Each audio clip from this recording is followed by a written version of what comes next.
Local programming on KRWG Public Media made possible in part by viewers like you. Thank you. This is KRWG Public Media, TV, radio, online. News that matters. Now, across the Mesilla Valley and the borderland, the stories that shape our community.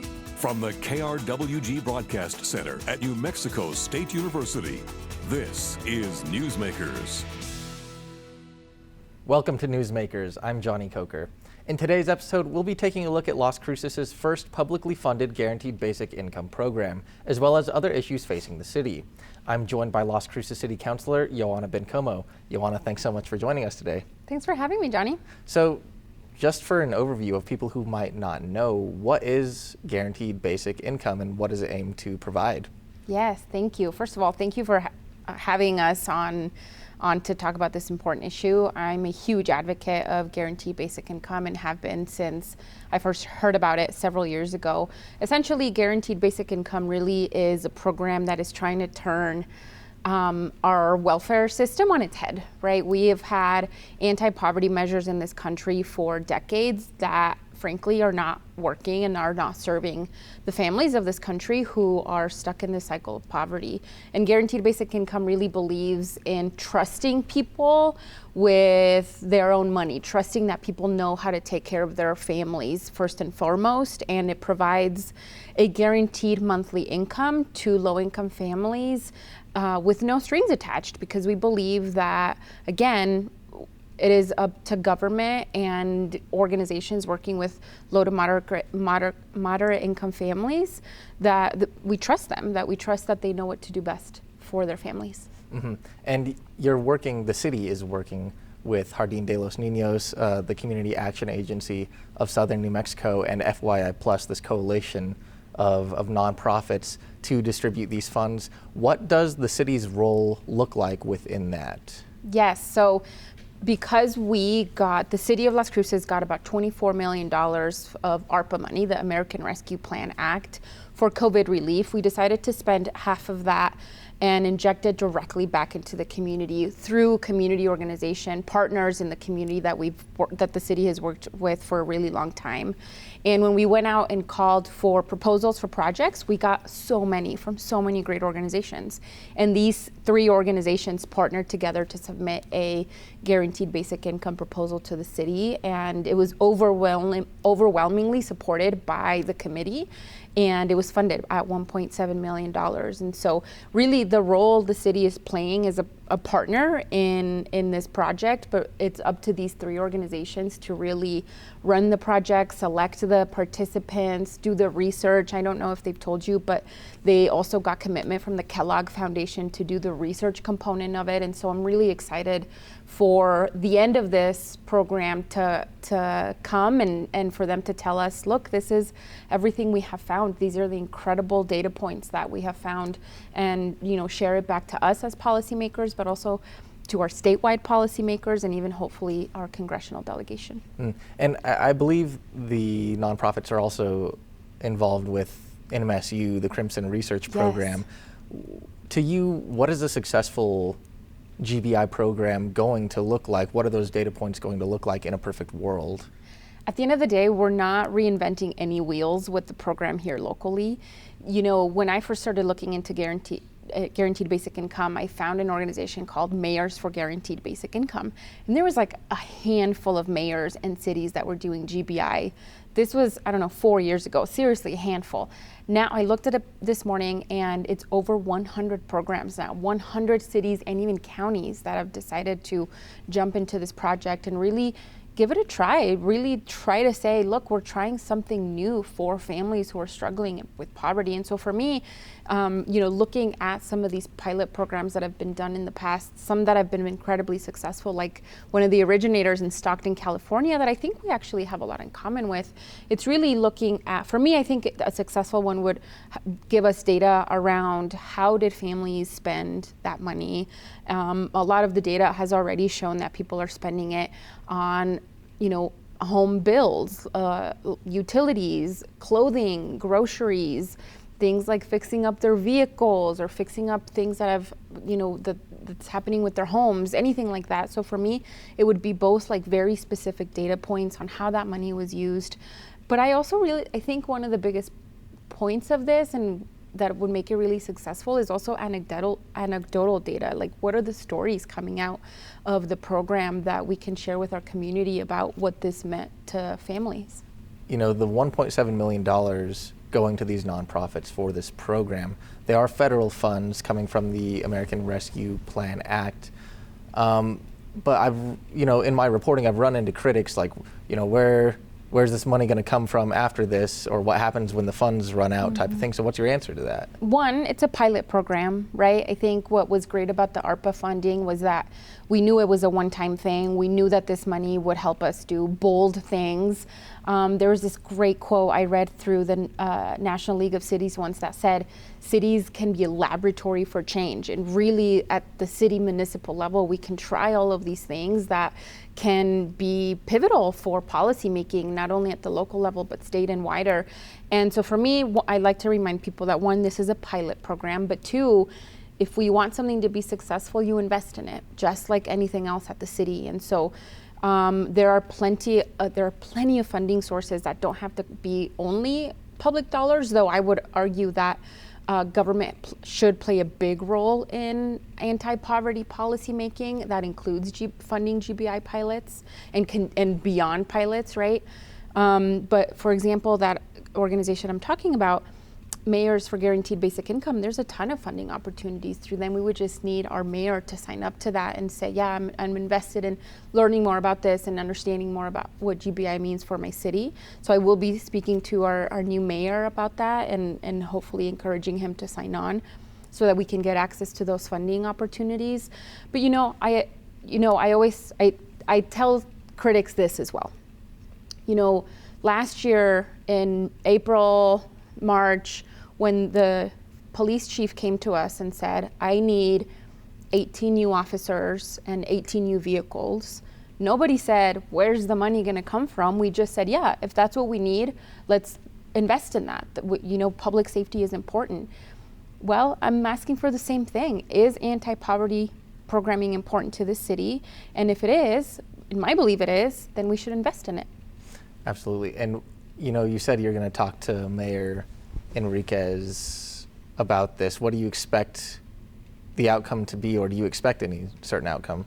Yeah, I really hope that he has an open mind going into this and isn't just, getting wrapped up in some of the talking points that critics have been using to talk badly about the program without fully understanding what its impact could be. And so I'm really hoping that the advocates, the three organizations that are really the ones that are breathing, living this project, that he sits down with them and really listens to why this is important to them. And not even just about GBI, but really I think you've heard this from them. They have 100 years together of experience working with families in southern New Mexico. And I think that they're experts in this and we should be listening to them. And I'm going to encourage him to approach the conversation in that way.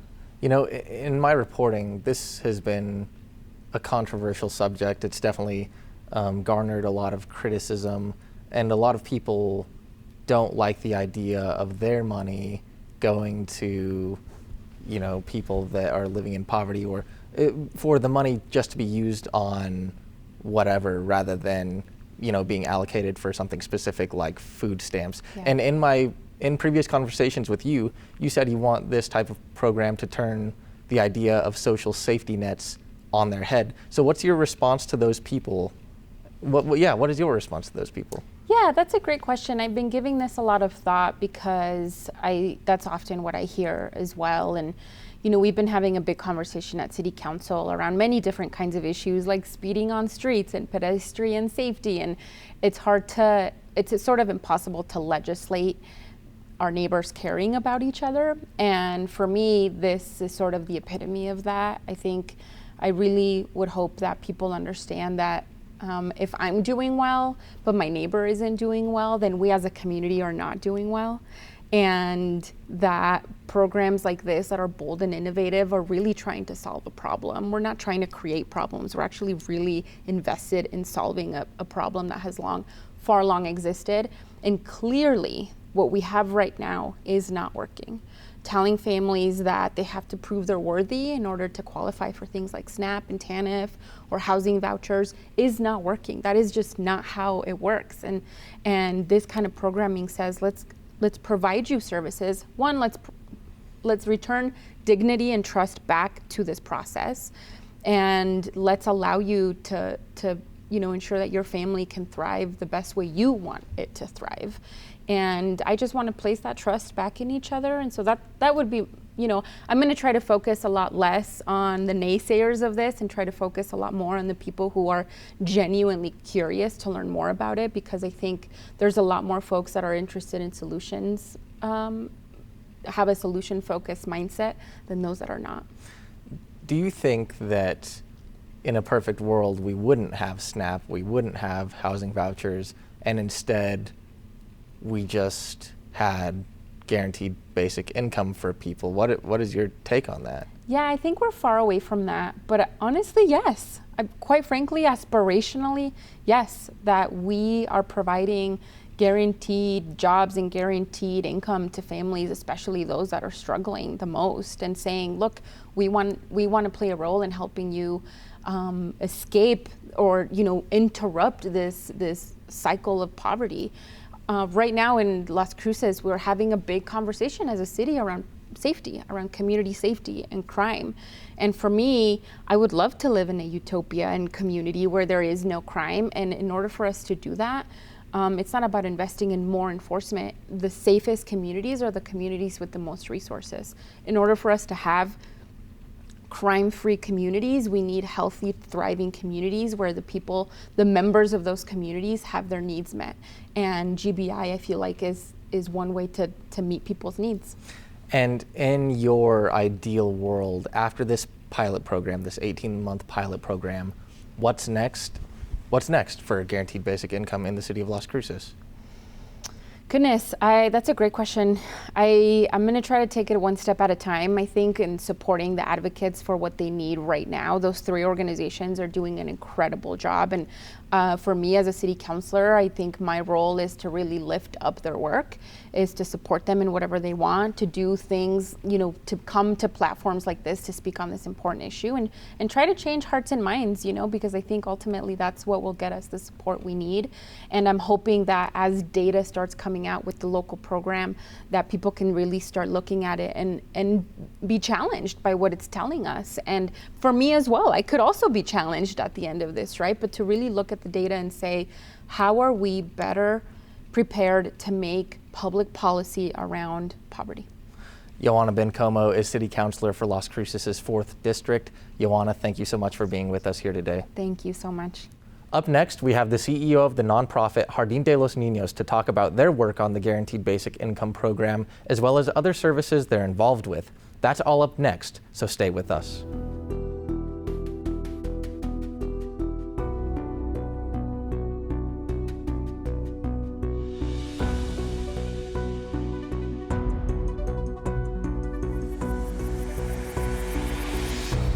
And now joining me to continue the conversation about guaranteed basic income is Dr. Michelle Saenz-Adames, CEO of Jardin de los Niños. Thanks so much for joining us today. Thank you. So can you just give us an overview of the mission statement of Jardin de los Niños? Absolutely. So Jardin de los Niños is a 5-star early childhood education program.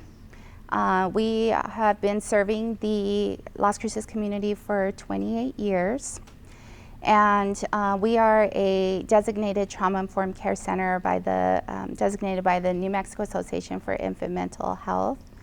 Our mission is to create new possibilities for homeless and near-homeless children and their families through loving child care, education, and the use of community resources. Mm-hmm.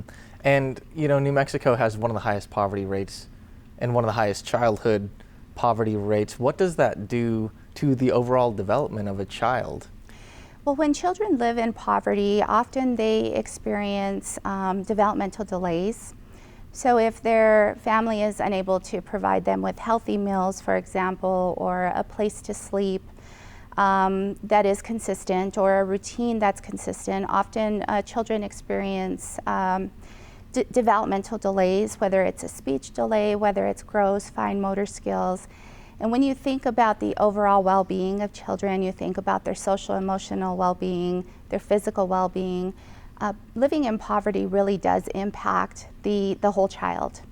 And so for that reason, Jardin de los Niños provides a holistic approach to serving children and families, where we look at the whole child. We look at their mental health, their physical health, academics, and looking at what the family needs to support them to be able to live a prosperous life and not be concerned about where their next meal is going to come from, or if they're going to have transportation to get to school or to the doctor's office, for example.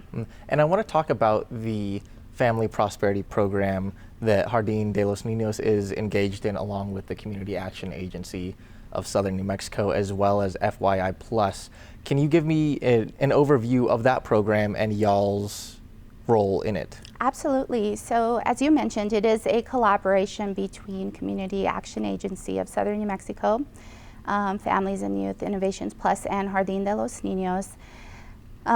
The three organizations came together a couple of years ago in collaboration with Councilor Johana Bencomo, where we were looking at a program that could help support our community, to elevate our community, and to really look at approaching poverty from a strengths-based, a positive approach.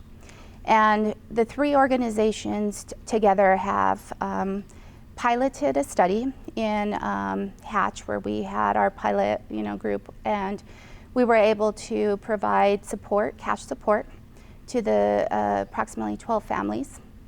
And with that, we were able to gather information about the needs of the families, how they've been able to utilize the funding, and the ways that the funding the cash support has helped to benefit them. The Las Cruces project, which is Family Prosperity, is funded through ARPA funds that have been allocated through the City of Las Cruces. And Community Action Agency is actually the PI on this particular program. And the three organizations work very closely together. We collaborate on the overall project, looking at what we're assessing, what we're looking at for outcomes, looking at ways to engage the community, looking at ways to provide services to those that are participating in the program. Okay, and I want to go back. You mentioned the 12 Hatch families in that pilot program. What was your main takeaway from that? What did y'all learn that you're going to use now in this Family Prosperity Project in Las Cruces? Well, what we've learned is that just exactly what we were expecting. When you give a family who is experiencing poverty and they are living paycheck to paycheck, what we've learned is that the cash support really does help to give the family respite, to help them to be able to, many of the families are living paycheck to paycheck. And so if they miss one day of work, that could mean all the difference between being able to pay their electric bill or to put food on the table. And this cash support has been able to help families to be able to lower their debt, to be able to pay off bills, to be able to live comfortably enough so that they're not working 3 jobs. Now they're only working 2 jobs, unfortunately. Eventually we hope that it will lead to a family only having to work 1 job so that they can spend more time with the children.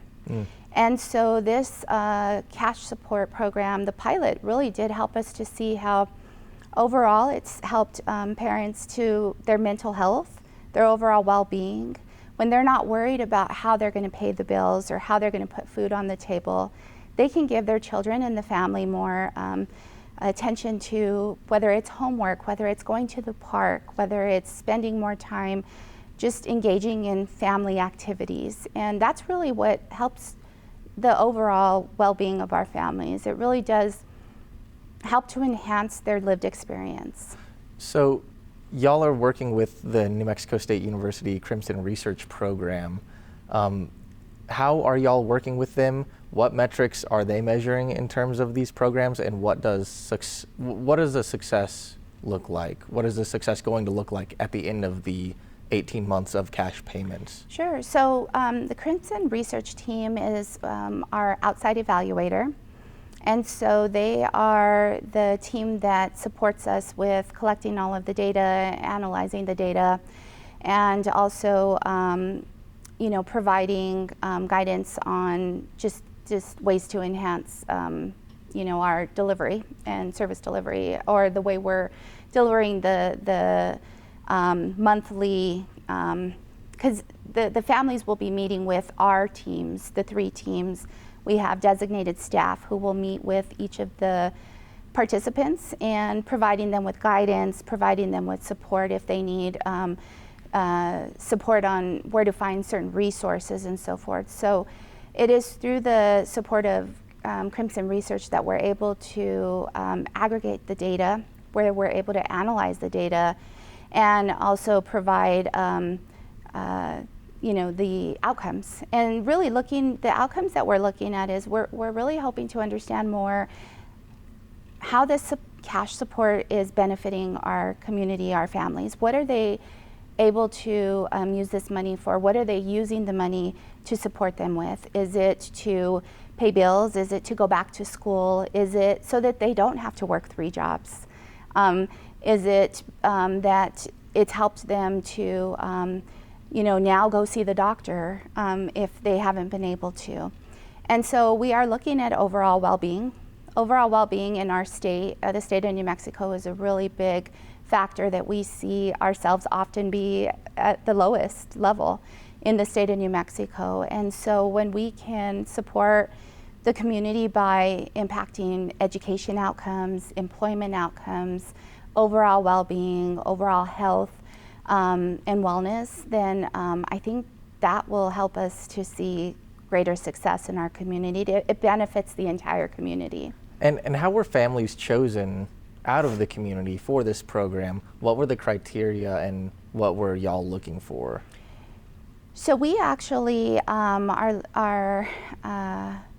we had an application process. So we had over, I want to say, 3,000 applicants.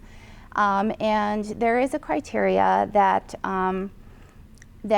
each participant would have to meet. And so within the community, it was open to anyone who was interested in applying. There are criteria, like you would have to be a single household income, and there is a threshold of the income level. We are looking at the Distress Community Index. So some of our zip codes that show the highest levels of distress for our communities will get the preference in being able to be served. But it is a lottery, or random, should I say, selection.